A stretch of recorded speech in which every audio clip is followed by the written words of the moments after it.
PCOS এর মহিলাদের যখন আমরা প্রেগনেন্সির জন্য ট্রাই করতে আসে এবং আমরা তাদের লাইফস্টাইল মডিফিকেশনের পর যখন ওনাদের প্রেগনেন্সি আসে না, তখন আমরা ওভারসে ইন্ডিউসিং কিছু ড্রাগের মাধ্যমে ওনাদের ডিমগুলো মেচিউর করার চেষ্টা করি, মানে যাতে ওনার ডিম্বপাত হয়। তার মধ্যে একটা সবচেয়ে ইম্পর্টেন্ট যে ড্রাগটা আমরা ইউজ করি, সচরাচর সবসময় যেটা ইউজ করি, সেটা হচ্ছে লেট্রোজোল নামক এক ধরনের ট্যাবলেট আছে, সেটা আমরা ইউজ করি। তার ডোজটা হচ্ছে সাধারণত দেওয়া হয় 2.5 থেকে 5 মিলিগ্রাম। আমরা মাসিকের দ্বিতীয় থেকে তৃতীয় দিন থেকে শুরু করে আমরা 5 দিন দিয়ে থাকি। কিন্তু অনেক সময় অনেক পেশেন্টে দেখা যাচ্ছে যে ওদের 2 থেকে 3 সাইকেল সেই লেট্রোজেল ইউজ করার পরে ওনাদের ঠিক মতো ডিম্বপাত হয় না, মানে ওনারা গর্ভধারণ করতে পারছেন না।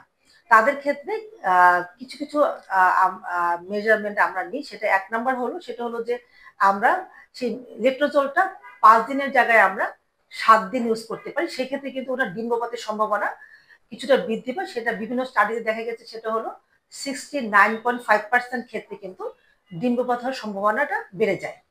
আবার অনেকের দেখা যাচ্ছে যে 7 দিনের পরে আমরা আরো কিছুদিন বেশি দিতে চাই, মানে আমরা লেট্রোজলটা 5 দিনের জায়গায় 7 দিন, 7 দিন থেকে আমরা 10 দিনও ইউজ করতে পারি।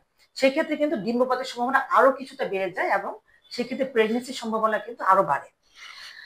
আর অনেক ক্ষেত্রে আমরা যেটা করি, লেট্রোজলের পাশাপাশি মেটফর্মিন নামক এক ধরনের ড্রাগ আছে, সেটা আমরা পেশেন্টকে আমরা প্রেসক্রাইব করি।